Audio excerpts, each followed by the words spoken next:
So, you want a full-size, wireless and sexy keyboard? Well, then the Rapoo E9270p might be for you.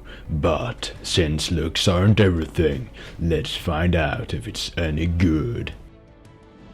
The Rapoo E9270p, or if you get it in the keyboard mouse combo, the 8900p, is an aluminum if you ask you, I mean American keyboard who's won an award for its design.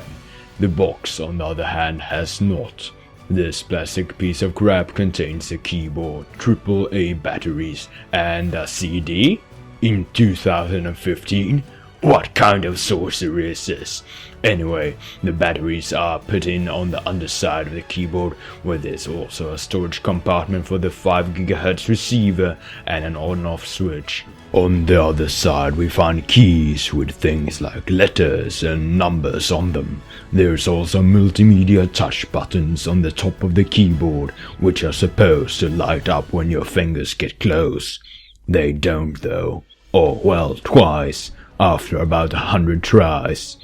Anyway, you can just touch the bottom part of the black bar and they will light up. The keys are media, play, pause, stop, next, previous track, volume up and down, and mute.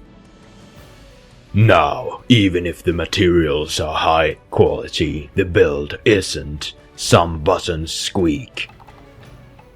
Some rattles. And the edges are razor blade sharp.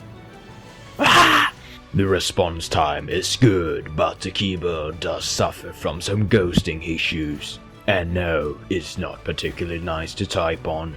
The key travel is just too short. But if you want a wireless, full-size and also good-looking keyboard, this is pretty much your only choice at the moment, since all of its competitors are ugly as something moderately ugly. Hopefully there will be more good-looking keyboards down the road, but until then, please like, comment, pet a dog, plant a tree, throw a ball, have a cup of coffee, sleep with a rock and subscribe.